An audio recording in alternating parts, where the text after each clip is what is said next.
What's up, everybody? It's Gavin here with NBA Real Talk, and today is part 2 of documenting my Iverson sneaker collection. Today we're going to go through answers 1 through 3, so get yourself strapped in, get your popcorn ready, because as usual, this might be the most important video that you ever watch.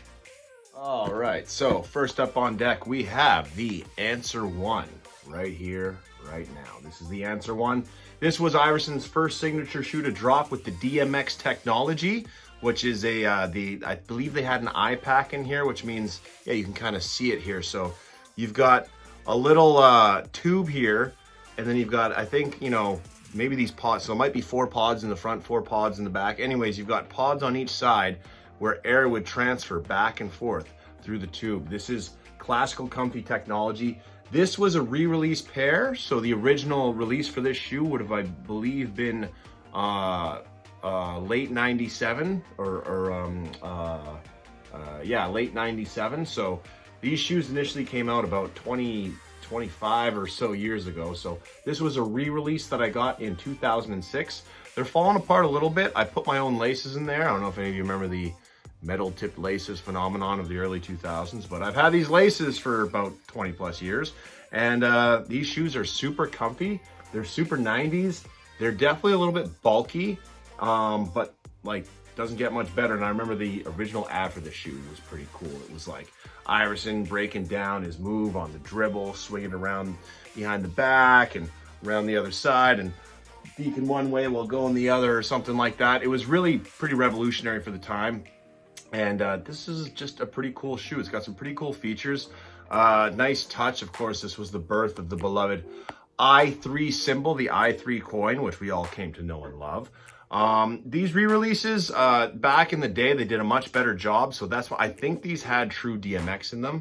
If anybody out there knows, comment below if the 2006 release didn't have true DMX.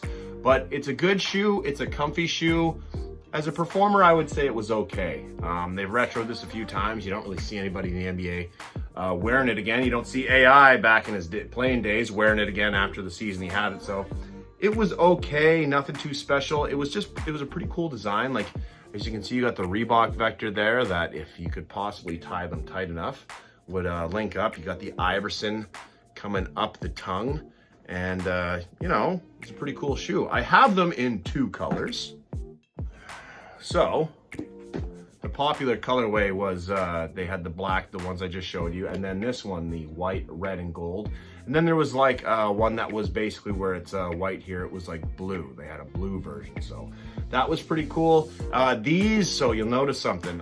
These, you notice the bottoms. This is different. It's a bit bigger. It's almost like a bigger eye pack, but these I believe might have DMX foam in them. I'm not quite sure, to be honest. So this is the 2022 or 2023 release, whenever these recently came out. As a matter of fact, I don't even know if these have DMX in them, period. But obviously a super cool shoe, but a classic symbolic gesture to what the times are. We're obviously getting less technology, or an inferior technology. This is either, there might be DMX foam in these, but it's not as good, and the shoe is more expensive. And they still, they still got some nice features. They still look good, but they're just, like even that, like plastic on the bottom. I mean, compare that to this. There's just no comparison, guys. So as you can see, that's the difference between the 06 and the 2023 version. So Reebok Answer I, absolutely classic shoe, aesthetically cool, hard to find places and times to wear them, but you know what? This is definitely a classic. This is a banger. Let's move on. All right, so up next is a shoe that I only recently acquired, and that is the Answer II. I was on the hunt for these for many years. They're hard to come by. You come by them on eBay. Truth be told, I've never even wore these. I can't say much about them. They had an interesting aesthetic. You had the little handwritten Iverson on the side. They opted not, at least on this pair, there's a bit of I3 action on the back, and Reebok and a Reebok vector up there. They're cool. This is where the DMX tab would have been. This one fell off because these shoes, again, are over 20 years old. So to be honest, I can't say a lot about this shoe. It's just the Reebok Answer II. I'm gonna wear these ones eventually, and I'll let you know what I think. But I mean, it's a cool shoe and all, but probably the least likely Answer model to ever get retroed. So there you go, Reebok Answer II. Can't speak, I don't remember any performance reviews or anything on this. Just, you know, I mean, I'm basically discovering some things about the shoe as we speak. Look at that, we got the Re written down there, and then we got the Bok written down there. So yeah, cool. Iverson Answer II, cool shoe. Let's move on. All right, last but not least is one of my favorite Answer models, and that would be the Answer III. Now, I wore these ones back in high school. These are the best. There's my little DMX tab that's almost fallen off, but it's still hanging on. This is probably one of his comfiest shoes, one of his best performance shoes, and all around just a shoe where it's like, Reebok, what are you doing? I've already made a video about that. You need to re-release this shoe. I've seen some rumors on the gram, on the internet, that this shoe will be dropping again this year in 2023. I'm not holding my breath or getting my hopes up. Reebok has been supposedly on the verge of dropping this shoe for a re-release at least 2 or 3 times, and it either didn't come out, or if it came out, nobody heard about it. So don't hold your breath on this, but this one was super cool. It's just a nicely designed shoe. I really like the i3 coin.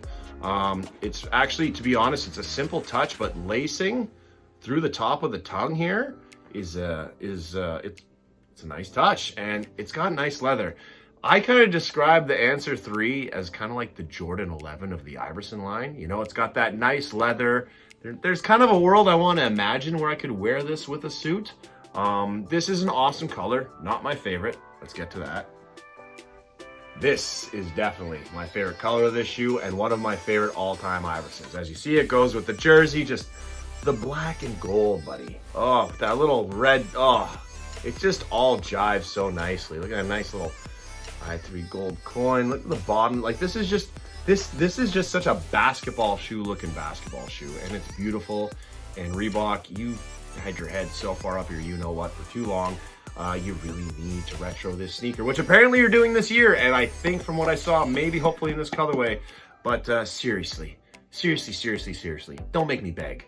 Like, get it done this time. Drop this shoe. This is the best shoe you almost maybe ever had. It's definitely the best shoe that you've yet to re-release. So Reebok Answer III, this is pretty much the king of the Answer line until you get to, you know, the Answer IV. But this is probably basically my second favorite, maybe even shoe. Certainly my second favorite Answer shoe. So Reebok Answer III, there you go. All right, guys, thank you so much for joining me on this majestic journey through Gavin's Iverson collection. Next time, we're going to be going over the Answer IV, which you know I got like 12 pairs or more of those behind me, ready to rock and roll. So this is Gavin signing out for NBA Real Talk, and I'll talk to you next time.